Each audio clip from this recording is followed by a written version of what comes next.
أعوذ بالله من الشيطان الرجيم. بسم الله الرحمن الرحيم. إن الحمد لله نحمده ونستعينه ونستغفره ونعوذ بالله من شرور أنفسنا ومن سيئات أعمالنا. من يهده الله فلا مضل له ومن يضلله فلا هادي له، وأشهد أن لا إله إلا الله وحده لا شريك له، وأشهد أن محمدا عبده ورسوله. يا أيها الذين آمنوا اتقوا الله حق تقاته ولا تموتن إلا وأنتم مسلمون. يا أيها الناس اتقوا ربكم الذي خلقكم من نفس واحدة وخلق منها زوجها وبث منهما رجالا كثيرا ونساء، واتقوا الله الذي تساءلون به والأرحام إن الله كان عليكم رقيبا. يا أيها الذين آمنوا اتقوا الله وقولوا قولا سديدا يصلح لكم أعمالكم ويغفر لكم ذنوبكم، ومن يطع الله ورسوله فقد فاز فوزا عظيما. أما بعد، فإن خير الحديث كتاب الله، وخير الهدي هدي محمد صلى الله عليه وسلم، وشر الأمور محدثاتها، وكل محدثة بدعة، وكل بدعة ضلالة، وكل ضلالة في النار. وقد قال الله تبارك وتعالى في القرآن المجيد والفرقان الحميد: فأعوذ بالله السميع العليم من الشيطان الرجيم من حمده ونفخه ونفثه. بسم الله الرحمن الرحيم. لقد كان لكم في رسول الله أسوة حسنة لمن كان يرجو الله واليوم الآخر وذكر الله كثيرا. رب اشرح لي صدري ويسر لي أمري واحلل عقدة من لساني يفقهوا قولي.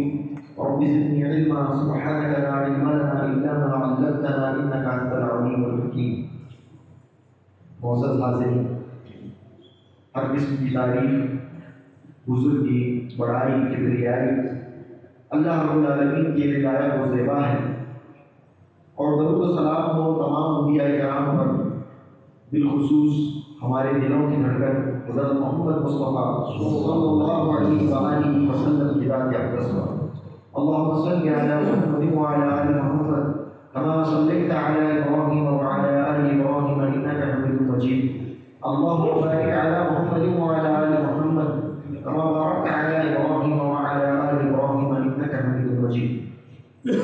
معزز سامعین، میرے نبی صلی اللہ علیہ وسلم کی پہلی سیرت کا تذکرہ چل رہا ہے، اور سیرت طیبہ کا ایک اہم معاملہ جسے تاریخ کی، سیرت کی، احادیث کی کتابوں میں غزوہ احد کے نام سے جانا جاتا ہے، اس کا تذکرہ ہمارے سامنے پیش کیا جا رہا ہے. آپ نے پچھلے خطبوں میں سنا کہ کس طرح سے اللہ کے نبی صلی اللہ علیہ وسلم نے زرہ باندھی، اور آپ صلی اللہ علیہ وسلم کی اپنی رائے یہ تھی کہ مدینے میں رک کر جنگ کی جائے، لیکن صحابہ کرام کی متفقہ رائے پر اللہ کے نبی صلی اللہ علیہ وسلم نے اپنی رائے کو ترجیح دیتے ہوئے اللہ کے نبی نے زرہ پہنی، اور آپ صلی اللہ علیہ وسلم مدینہ طیبہ سے باہر نکلتے ہیں. آپ صلی اللہ علیہ وسلم کے ساتھ 1000 کا لشکر لے کر اللہ کے نبی صلی اللہ علیہ وسلم، یعنی یہ 3 ٹائمز جو میدان بدر میں جو صحابہ پہنچے تھے، یا پھر جو تعداد تھی 313 کی، اس کا ٹرپل ہے یہ نمبر.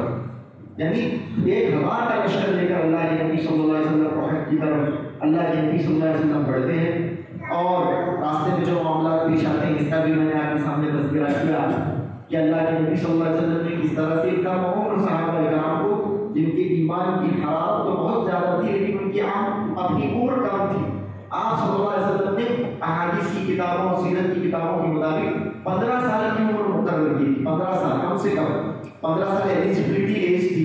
15 سال سے کم کے صحابہ کرام کو اللہ کے نبی صلی اللہ علیہ وسلم نے واپس بھیج دیا. صرف حضرت رافع بن خدیج رضی اللہ تعالیٰ عنہ اور حضرت سمرہ بن جندب رضی اللہ تعالیٰ عنہ کو 14 سال کے ہونے کے باوجود بھی اللہ کے نبی صلی اللہ علیہ وسلم نے لشکر میں باقی رکھا. اس کی وجہ یہ تھی کہ حضرت رافع بن خدیج رضی اللہ تعالیٰ عنہ بہترین اور ماہر تیر انداز تھے، بہترین آرچر تھے حضرت رافع بن خدیج، اور ان کی سیفٹی کا خیال رکھتے ہوئے انہیں لشکر کے سامنے نہیں چھوڑ دیا جائے گا فرشتوں نے تیر چلانے کے لیے ایک سیف جگہ پر رکھا جائے گا. اس حساب سے اللہ کے نبی صلی اللہ علیہ وسلم نے حضرت رافع ابن خدیج کو لیا. اس کے علاوہ حضرت سمرہ ابن جندب رضی اللہ عنہ کو بھی شامل کر لیا گیا. وہ 14 سال کے تھے ضرور، لیکن ان کی جو فزیکیلٹی تھی، جو فزیک تھا، وہ بہت اسٹرانگ تھا، بہت مضبوط تھے، جسمانی اعتبار سے بڑے طاقتور تھے. اور حضرت رافع ابن خدیج کو جیسے کہ آپ نے سنا ہے انہوں نے پچھاڑ دیا کشتی کے اندر، تو اللہ کے نبی صلی اللہ علیہ وسلم نے انہیں بھی شامل کر لیا. تو اس طرح سے یہ دونوں صحابہ کرام کو شامل کر لیا گیا. اور اللہ کے نبی صلی اللہ علیہ وسلم 1000 کا اپنا لشکر لے کر آگے بڑھتے ہیں. رات میں قیام ہوتا ہے، رات میں قیام ہوتا ہے. اس قیام میں اس سے پہلے میں نے آپ کے سامنے بتایا کہ پہرے داری بڑی مضبوط ہوتی ہے. رات کا خاص طور سے جو معاملہ ہے کہ اچانک بالکل آنن فانن کوئی حملہ نہ کر دے، اس لیے رات میں پہرے داری ہوئی. 50 صحابہ کرام کو اس کام کے لیے مقرر کیا گیا کہ وہ پہرے داری دیں. اور 50 صحابہ کرام کے جو انچارج تھے، ان کے جو امیر تھے، وہ کون؟ حضرت محمد بن مسلمہ رضی اللہ تعالیٰ. محمد بن مسلمہ رضی اللہ عنہ بہت ماہر صحابی، ایکسپرٹ صحابی، خاص طور سے جنگی معاملات کے اندر بڑے ماہر صحابہ کرام کے اندر آپ کا ذکر آتا ہے، وہ حضرت محمد بن مسلمہ رضی اللہ عنہ. اور اگر آپ کو یاد ہے، یہ چیزیں یاد بھی ہونی چاہیے، ایسا نہ ہو کہ ایسے ہی ہم آگے چلتے جائیں اور آپ پیچھے کی چیزیں بھولتے جائیں. کعب بن اشرف کا جو قتل کیا گیا تھا، وہ جو ٹیم اللہ کے نبی صلی اللہ علیہ وسلم نے بنائی تھی 5 صحابہ کرام کی، اس کے امیر بھی، اس کے انچارج بھی حضرت محمد بن مسلمہ رضی اللہ تعالیٰ عنہ ہی تھے. کعب بن اشرف کو جو قتل کیا گیا، تو یہ تھے حضرت محمد بن مسلمہ رضی اللہ تعالیٰ عنہ. انہوں نے پہرے داری کا جو معاملہ تھا، وہ جو دستہ تھا 50 صحابہ کرام کا، جو پہرے داری پر معمول تھا، اسے سنبھالا. رات میں باقاعدہ 24 گھنٹے کو انہوں نے پہرے داری کی اس رات کو. اور نازک معاملات نہیں، اس کے اندر ذری سی بھی کوتاہی افورڈ نہیں کر سکتے، بہت ہی چوکنا رہنا پڑتا ہے جنگی معاملات کے اندر. تو ہائیلی رسپانسبل صحابہ کرام، بہت ہی ماہر صحابہ کرام کو اللہ کے نبی صلی اللہ علیہ وسلم نے اس کام کی ذمہ داری دی، جس کے اندر خاص طور سے حضرت محمد بن مسلمہ رضی اللہ تعالیٰ عنہ تھے. تو یہ معاملہ ہوتا ہے. اب دوسرا دن ہے، دوسرے دن اب بالکل اب کل جو ہے جنگ ہونے والی ہے. ایسے میں بہت بڑا معاملہ پیش آ جاتا ہے. دونوں لشکر آمنے سامنے ہیں، عہد کے دامن پر. بالکل اب اللہ کے نبی آگے تھوڑا پہنچے، دیکھ نظر آ رہا ہے کہ دونوں لشکر، وہاں ایک لشکر نظر آ رہا ہے، پھر اللہ کے نبی صلی اللہ علیہ وسلم اور مسلمانوں کا لشکر ہے. ابھی تھوڑا آگے بڑھ جائیں گے تو میدان عہد میں پہنچ جائیں گے. دونوں لشکر ایک دوسرے کو دیکھ سکتے ہیں، اتنی پراکسیمیٹی تھی، اتنا قریب ایک دوسرے کے آ چکے تھے. ایسے نازک لمحے، ایسے نازک حالت میں جب دو لشکر آمنے سامنے ایک دوسرے کو دیکھ رہے ہیں، ایک بہت بڑا معاملہ پیش آ رہا ہے. بہت بڑا معاملہ. دشمنان اسلام کا ہمیشہ سے ایسا ہی رویہ رہا ہے، لیکن پھر بھی اللہ رب العالمین نے نور خدا ہے کفر کی حرکت پہ نظر، پھونکوں سے یہ چراغ بجھایا نہ جائے گا، لیکن پھونکنے کی کوشش تو ہمیشہ سے ہوتی آئی ہے، ہمیشہ سے ہوتی آئی ہے، ہوتی رہی ہے، ہوتی رہے گی. یہاں پر بھی اسی طرح کا معاملہ پیش آیا. 7 پورے ٹوٹل جو 1000 کا لشکر ہے اللہ کے نبی صلی اللہ علیہ وسلم کا، سامنے لشکر کفار کا نظر آ رہا ہے جو اسلام کو مٹانے کے درپے پر ہے، درپے ہے، اور اسلام کو اس بار پوری طرح سے ختم کرنے کے ارادے کے ساتھ آیا ہوا ہے. 3000 کا لشکر لے کر سامنے آئے. 3000 کا لشکر تمام تر اسلحہ سے، تمام تر ہتھیاروں سے اور تمام تر چیزوں سے لیس ہیں. وہ لوگ سامنے 3000 کا لشکر نظر آ رہا ہے. ادھر پھر بھی ان سے ہم کم، کتنے کم ہیں؟ 2 گنا کم ہے، یعنی 1000 ہم ہیں تو 2000 ہم سے وہ زیادہ ہے. ایسے میں عبداللہ بن ابی بن سلول اس نازک لمحے میں اپنے 300 ساتھیوں کو لیتا ہے اور کہتا ہے کہ میں نہیں لڑ سکتا، مجھے معاف کیجیے، میں نہیں لڑ سکتا. ایسے نازک معاملہ ہے، سامنے لشکر ہے. ایسے میں 300 لوگوں کو لے کر کام ہو جانا، پہلے سے 1000 ہے، اوپر سے 300 لوگوں کو لے کر یہ کہتا ہے کہ نہیں ہم نہیں لڑ سکتے. کیوں بھائی کیا ہوا؟ میدان کے لشکر کے اندر ایک عجیب سی یہ چیز گئی، ایک لہر تک، خوف کی لہر اور بڑی ایک اچانک ایک کیوٹک سچویشن بن گئی. یہ کیا معاملہ ہو گیا کہ 300 لوگ، 3 لوگ ہیں، 4 لوگ ہیں، 20 لوگ ہیں، 30 لوگ ہیں، الگ بات ہے بھائی. 300 اوپر سے ہیں 1000، سامنے 3000 کے لوگ ہیں. 300 لوگ اچانک سے بازو ہو جاتے ہیں. عبداللہ بن ابی بن سلول کہتے ہیں کہ ہم نہیں لڑ سکتے، ہم لوگ آپ کے ساتھ آگے نہیں بڑھ سکتے. کیا ہوا؟ پوچھا گیا تو کہتے ہیں نہیں یہ پورا معاملہ جو ہے ہماری رائے کے مخالف ہو رہا ہے. ہم لوگ چاہتے تھے کہ مدینہ منورہ میں رہ کر لڑے. محمد صلی اللہ علیہ وسلم نے ہماری ہی رائے سے اتفاق بھی کیا تھا. ہم لوگ یہی چاہ رہے تھے کہ مدینے کے اندر رہ کر ہم لڑتے تو بہترین پوزیشن پر بھی ہوتے. یہ جو پورا معاملہ ہو رہا ہے یہ ہماری رائے کے خلاف ہو رہا ہے, لہٰذا ہم آپ کا ساتھ نہیں دے سکتے. یہ کہا عبداللہ بن ابی بن سلول. اللہ اکبر, اتنا بڑا سیٹ بیک ہے, اتنا بڑا سیٹ بیک. اور وہ بھی دیکھیں معاملہ کتنا نازک ہے اور یہ بہانہ ہے, صرف ایک بہانہ ہے, صرف ایک بہانہ. اگر اسے نہیں آنا ہوتا, اگر اس کی رائے کے خلاف کام ہو رہا ہوتا تو یہ نکلتا ہی نہیں مدینے سے. مدینے سے 700 صحابہ کرام نکلتے, صرف 700 صحابہ کرام نکلتے, اور ابھی تک وہ مینٹلی پریپیئر بھی ہو چکے ہوتے کہ ہم لوگ نکلے ہی 700 میں اور ہم 700 ہی کو لڑنا ہے. اس مینٹالٹی کے ساتھ, اس سوچ کے ساتھ بالکل پریپیئر ہو نکلتے. لیکن یہ دشمنان اسلام کی ایک بہت بڑی سازش ہے. ایک دم پیک آور میں جہاں پر اتنا نازک معاملہ ہے اور دونوں لشکر آمنے سامنے ایک دوسرے کو دیکھ رہے ہیں, ایسے میں مسلمانوں پر ایسی کراری ضرب لگانا مسلمانوں کی گویا کہ کمر توڑ دینے کے مترادف تھا. کیا معاملہ, ایک تو مسلمانوں کی کمر توڑ دی گئی, دوسرا سامنے دشمن دیکھ رہا ہے, سامنے دشمن دیکھ رہا ہے اور دشمن یہ دیکھ رہا ہے یہ کیا ہو رہا ہے کہ محمد صلی اللہ علیہ وسلم کے کینے سے, محمد صلی اللہ علیہ وسلم کے لشکر سے یہ ایک بہت بڑی جماعت کہاں جا رہی ہے. ارے یہ تو ہمیں چھوڑ کر جا رہے ہیں. دیکھ دور سے دیکھتے تو دشمن کی بھی ہمت بڑھ جائے گی, اس سے دشمن کی ہمت بڑھے گی, مسلمانوں کی ہمت ٹوٹے گی. And that was exactly the plan. یہی پلان تھا عبداللہ بن ابی بن سلول کا کہ اگر اسے نہیں آنا ہوتا, اگر اس کی رائے کے خلاف اگر کام ہو رہا ہے تو چاہے تو وہ مدینے سے نکلتا ہی نہیں, اپنے گھر میں ہی بیٹھا رہتا. لیکن اس نے ایسا نہیں کیا, وہ نکلا, باقاعدہ صحابہ کے ساتھ رہا.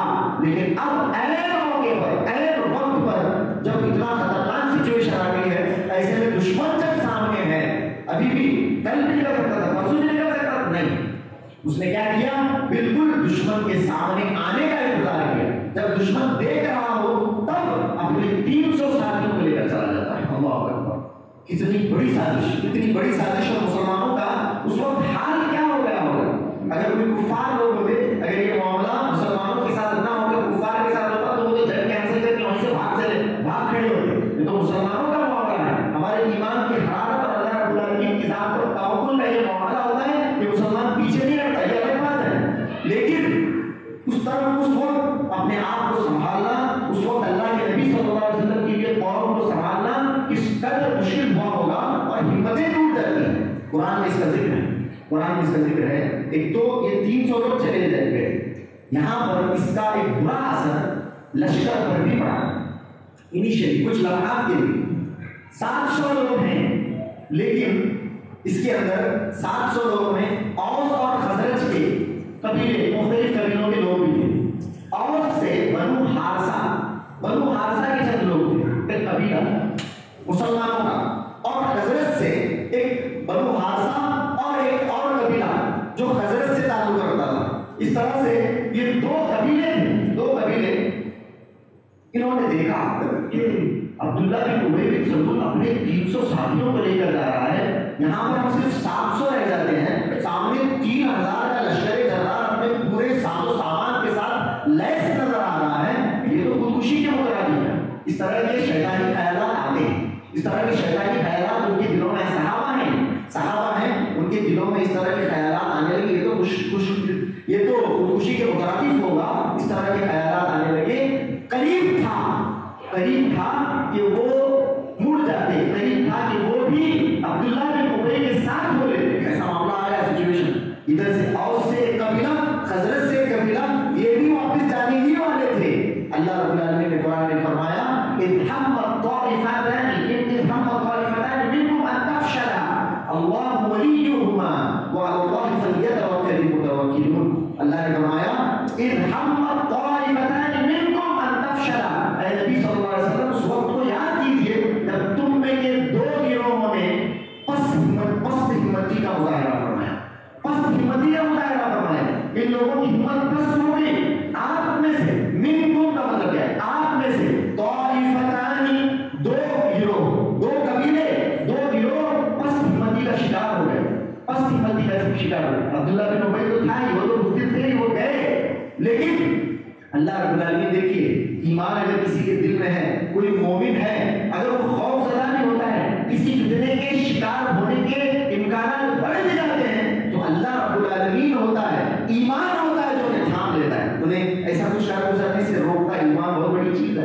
اللہ رب العالمین کا ساتھ ہونا بہت بڑی ہے، کفار کا ساتھ کے ساتھ نہیں ہوتا ہے. اللہ رب العالمین نے دیکھا کہ یہ دو قبیلے اور یہ دو طائفتان، یہ دو گروہ مسلمانوں کے پست ہمتی کا شکار ہونے والے قریب ہیں کہ ان کی ہوا اکھڑ جائے گی اور یہ عبداللہ بن ابی بن سلول کے پیچھے لگ جائیں گے. اللہ ولیہما واللہ ولیہما، اللہ رب العالمین نے ان کی حفاظت فرمائی. اللہ رب العالمین ان کا ولی ہے. ان کا ولی، ان دونوں گروہوں کا ولی وہ اللہ فلیتوکل المتوکلون، بھروسہ کرنے والوں کو اللہ ہی پر بھروسہ کرنا چاہیے، توکل کرنے والوں کو اللہ ہی پر توکل کرنا چاہیے. خیر توکل اس لفظ کا ٹرانسلیشن بھروسے سے نہیں ہو سکتا، لیکن اب جتنا ہے اتنا وہ ایک ورڈ تو ہم دے ہی سکتے ہیں، لیکن عربی زبان کا ایگزیکٹ ٹرانسلیشن بعض دفعہ کرنا بہت مشکل ہے، چاہے انگلش میں ہو چاہے اردو میں ہو. ایگزیکٹلی اس ورڈ کی بلاغت، اس ورڈ کی گہرائی کو جو ٹرانسلیٹر ورڈ ہے نہیں سمجھ سکتا اپنے اندر نہیں سما سکتا. اب یہاں پر بھروسے سے میں توکل کا ٹرانسلیشن ہمارے پاس کیا ہے؟ بھروسہ ہے. اب وہی ہمارے پاس ہے، that is the best word we have. وہ اب اس کو ہی بتایا جائے گا، لیکن اصل میں توکل کے اپنے بہت گہرے میننگس ہیں، اس کی بہت اپنی گہرائی ہے. لیکن یہاں پر کہا جا رہا ہے وَعَلَى اللَّهِ فَلْيَتَوَكَّلِ الْمُتَوَكِّلُونَ، بھروسہ کرنے والوں کو، توکل کرنے والوں کو اللہ ہی پر توکل کرنا چاہیے. تو اللہ رب العالمین نے انہیں تھام لیا. اللہ رب العالمین نے ان کے دلوں کو مضبوطی عطا فرمائی، ان کے دلوں کو اللہ رب العالمین نے ٹھنڈا کر دیا. تو یہ لوگ عبداللہ بن ابی بن سلول کے ساتھ ہونے سے رک گئے، پھر سے اللہ رب العالمین نے ان کے دلوں کو مضبوط کر دیا. لیکن اصل اس کا منفی یہ پڑا تھا عبداللہ بن ابی بن سلول کی اس حرکت کا کہ یہ لوگ واپس ہونے والے تھے، لیکن اللہ رب العالمین نے انہیں تھام لیا. تو اس طرح کا ایک معاملہ پیش آیا، بہت بڑی حرکت، بڑی گھٹیا حرکت جسے کہہ لیں، یہ عبداللہ بن ابی بن سلول نے کی.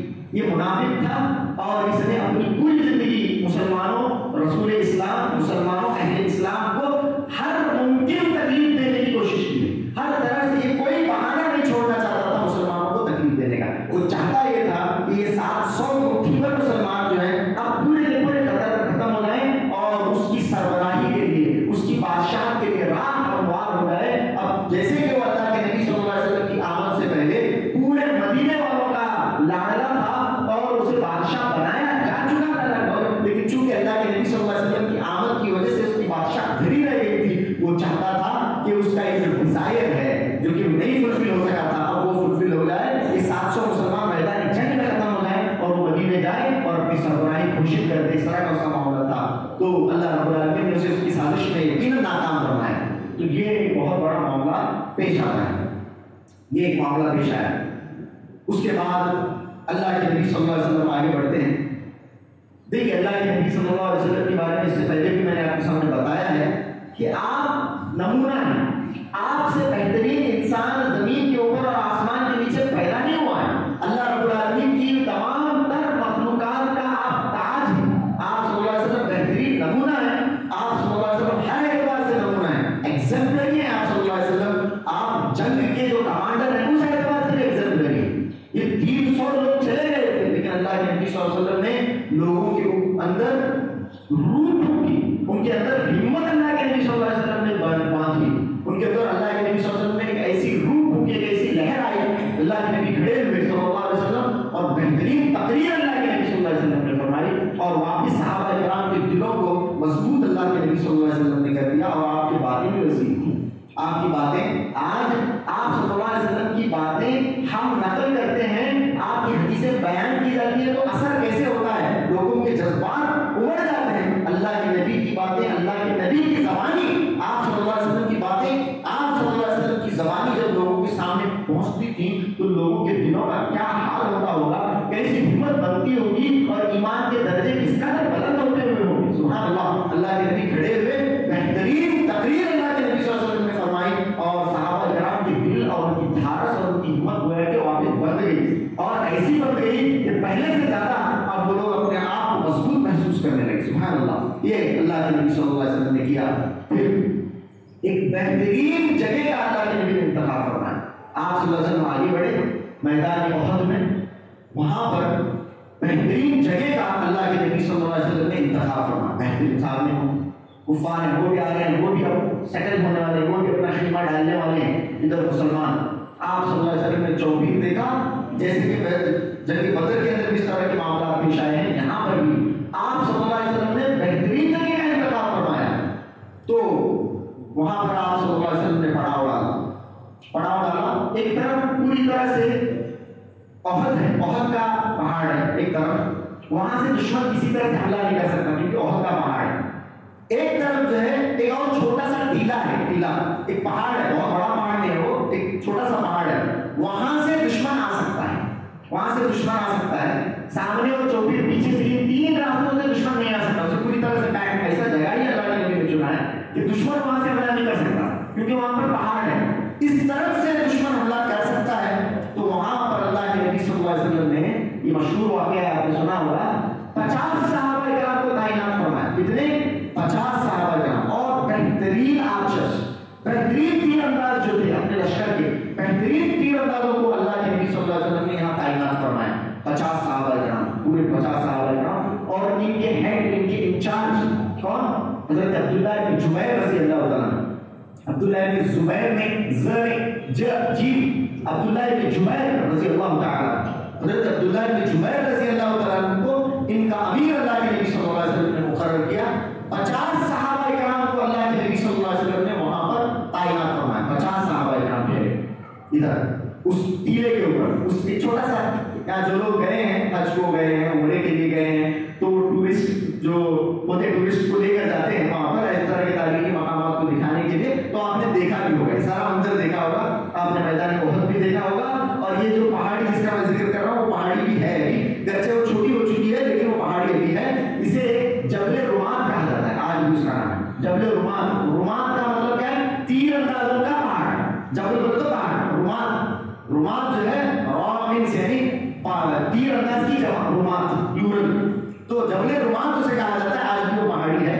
وہاں پر اللہ کے نبی صلی اللہ علیہ وسلم نے 50 صحابہ کرام کا ایک دستہ تیر اندازوں کا حضرت عبداللہ بن جبیر رضی اللہ تعالیٰ عنہ کی امارت میں تعینات فرمایا اللہ کے نبی صلی اللہ علیہ وسلم نے. اور یاد رکھیں یہ اللہ کے نبی کی فہم, آپ صلی اللہ علیہ وسلم کی فراست ہے کہ آپ صلی اللہ علیہ وسلم کو جس جگہ سے خدشہ تھا کہ جہاں سے دشمن آ سکتا ہے, اس جگہ کو بھی اللہ کے نبی صلی اللہ علیہ وسلم نے پیک کر دیا. یہ آپ صلی اللہ علیہ وسلم کی فہم ہے, آپ صلی اللہ علیہ وسلم کی فراست ہے, آپ صلی اللہ علیہ وسلم کی جنگی حکمت عملی ہے.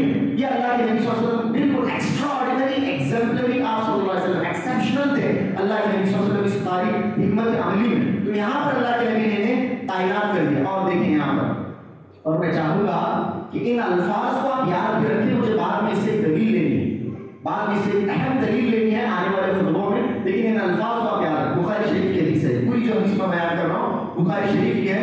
50 صحابہ کرام کو اللہ کے نبی صلی اللہ علیہ وسلم نے جب وہاں تعینات فرمایا, حضرت عبداللہ بن جبیر نے اللہ کے نبی صلی اللہ علیہ وسلم ان کے سامنے گئے. وہاں پر جا کر اللہ کے نبی صلی اللہ علیہ وسلم نے فرمایا, یہ الفاظ آپ یاد رکھیں گے, اس سے مجھے دلیل لینی ہے, بہت اہم.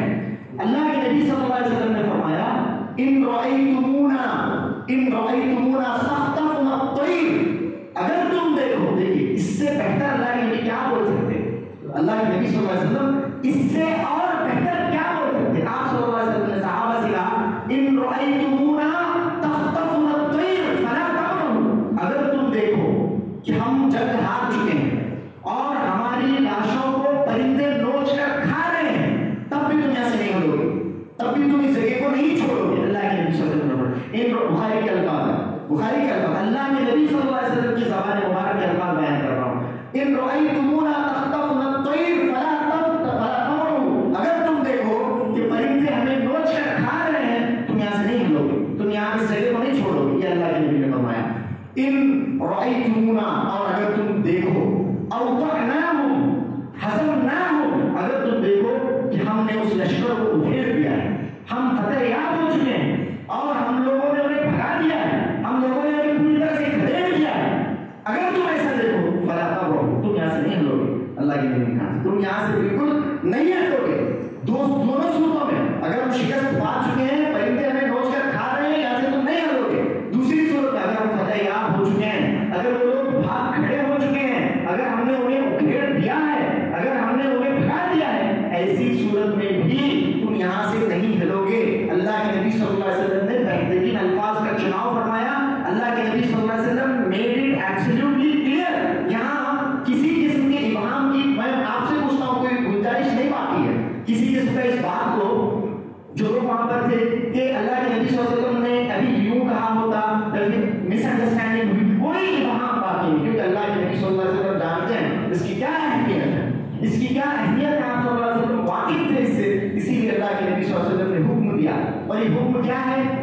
یہ حکم کیا ہے؟ حدیث ہے. اللہ کے نبی صلی اللہ علیہ وسلم نے صحابہ کرام سے جو باتیں کی وہ کیا ہے؟ حدیث ہے. اللہ کے نبی نے اپنی حدیث بیان کی کہ تم یہاں سے کسی بھی صورت میں نہیں ہلو گے. تو اس حدیث کو آپ یاد رکھیں گے انشاءاللہ. تو یہاں پر اللہ کے نبی صلی اللہ علیہ وسلم نے انہیں تعینات فرمایا. حضرت عبداللہ بن جبیر رضی اللہ تعالیٰ عنہ کو مقرر کیا. آپ ادھر نیچے آئے اللہ کے نبی صلی اللہ علیہ وسلم. لشکر کو آپ صلی اللہ علیہ وسلم ترتیب دیتے ہیں. لشکر کو ترتیب دیتے ہیں اور بہترین جنگجوؤں کو بہترین واریئرس کو بہترین صحابہ کرام کو سامنے کی طرف اللہ کے نبی صلی اللہ علیہ وسلم بلاتے ہیں. سامنے بہترین صحابہ کرام، حضرت حمزہ کے جیسے صحابہ کرام، حضرت علی بن ابی طالب، حضرت عمر بن الخطاب رضی اللہ تعالیٰ عنہ، بڑے صحابہ کرام اور بہترین جنگجو صحابہ کرام کو اللہ کے نبی صلی اللہ علیہ وسلم سامنے لاتے ہیں. دیکھیے آپ صلی اللہ علیہ وسلم کی ہمت عملی کیا ہے، سبحان اللہ. ایک طرف اتنا بہترین اقدام آپ صلی اللہ علیہ وسلم نے کیا، اوپر سے تیر برساتے رہو، اوپر سے دشمن پر حملہ کرتے رہو.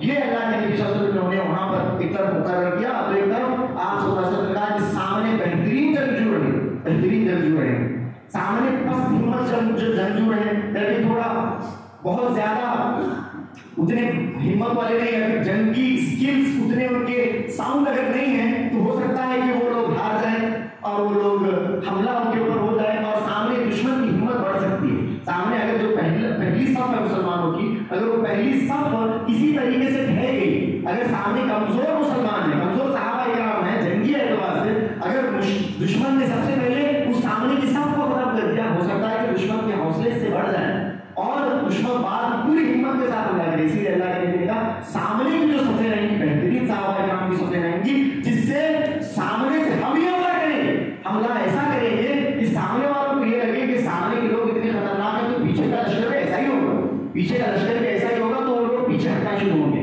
اسی لیے اللہ کے نبی صلی اللہ علیہ وسلم نے سامنے بہترین صحابہ کرام کو تعینات فرمایا، بہترین جنگی صحابہ کرام. ایک یہ اللہ کے نبی نے کیا صلی اللہ علیہ وسلم. سب لشکر کو اللہ کے نبی صلی اللہ علیہ وسلم نے ترتیب دی. آخری بات آپ صلی اللہ علیہ وسلم نے اس کے بعد ایک تلوار اٹھائی. آپ صلی اللہ علیہ وسلم کھڑے ہیں، صحابہ کرام کھڑے ہیں، آپ صلی اللہ علیہ وسلم نے ایک تلوار اٹھائی، کہا من یأخذ هذا السیف بحقه. اللہ کے نبی نے کہا من یأخذ هذا السیف بحقه، اس تلوار کو اس کے حق کے ساتھ میرے پاس سے کون لے گا؟ آپ صلی اللہ علیہ وسلم نے فرمایا من یأخذ هذا السیف بحقه، اس تلوار کو اس کے حق کے ساتھ کون لے گا؟ صحابہ کرام، حضرت عمر فاروق رضی اللہ تعالیٰ، حضرت علی بن ابی طالب رضی اللہ تعالیٰ، حضرت حمزہ بن عبد المطلب رضی اللہ تعالیٰ، سب کے دل میں خواہش یہ تلوار مجھے ملنا، یہ تلوار اللہ کے نبی کے دست مبارک سے مجھے ملے، سب کی خواہش ہے. اس کے اندر ایک صحابی اٹھ کھڑے ہوتے ہیں، حضرت ابو دجانہ رضی اللہ تعالیٰ، اللہ کے نبی سے پوچھتے ہیں ما حقہ یا رسول اللہ، اے اللہ کے رسول اس کا حق کیا ہے؟ اللہ کے نبی سے کہتے ہیں اے اللہ کے رسول بتائیں اس کا حق کیا ہے؟ اللہ کے نبی صلی اللہ علیہ وسلم کہتے ہیں کہ ان تقاتل، کہ تو اللہ کی راہ میں لڑے، حتی اعوجت، یہاں تک کہ یہ تلوار ٹیڑھی ہو جائے. اس کا حق یہ ہے کہ اللہ کے دشمنوں کی ایسی دھلائی سے کی جائے کہ تلوار ٹیڑھی ہو جائے. اللہ اکبر، اللہ کے نبی نے تلوار دی. آپ صلی اللہ علیہ وسلم کے منہ سے جیسے حضرت ابو دجانہ رضی اللہ عنہ نے سنا کہ اس کا حق یہ ہے کہ اس سے اللہ کی راہ میں ایسا قتال کیا جائے کہ وہ ٹیڑھی ہو جائے. حضرت ابو دجانہ کہتے ہیں اللہ کے رسول میں اس تلوار کو اس کے حق کے ساتھ لینے کے لیے تیار ہے. حضرت ابو دجانہ رضی اللہ عنہ. تو پھر اللہ کے نبی صلی اللہ علیہ وسلم نے انہیں بلایا اور حضرت ابو دجانہ رضی اللہ عنہ کو تلوار اللہ کے نبی نے اپنے دست مبارک سے سونپی. حضرت ابو دجانہ رضی اللہ عنہ نے وہ تلوار پکڑی. اس کے بعد اپنے سر پر ایک پٹی باندھی، اپنے سر پر ایک پٹی باندھی حضرت ابو دجانہ رضی اللہ عنہ نے. اور جو لوگ حضرت ابو دجانہ کو جانتے تھے مدینے کے، انہیں معلوم تھا کہ یہ جو معاملہ ہے، جب وہ اپنے سر پر پٹی باندھتے تھے گویا کہ وہ مرنے اور مارنے پر تلے. اس کا مطلب یہ ہے اب اس کے بعد یہ آدمی ٹلنے والا نہیں. اپنے سر پر انہوں نے پٹی باندھی اور تلوار اپنے ہاتھ میں لی اور اکڑ کر چلنے لگے. اس طرح سے سینہ بھلایا اور اللہ کے نبی کی دی تلوار ہاتھ میں آدمی اکڑے گا نہیں تو کیا کرے گا؟ سبحان اللہ. تو اکڑ کر چلنے لگے. میدان جنگ میں حضرت ابو دجانہ رضی اللہ اپنے سینے کو بلایا، اپنے سر کو اٹھایا، اکڑ کر چلنے لگے. اللہ کے نبی صلی اللہ علیہ وسلم نے فرمایا هذا المشي تبلغه الله ورسوله الا في هذا الموطن، یہ وہ چلن ہے، یہ وہ چال ہے جس سے اللہ اور اس کے رسول نفرت کرتے ہیں.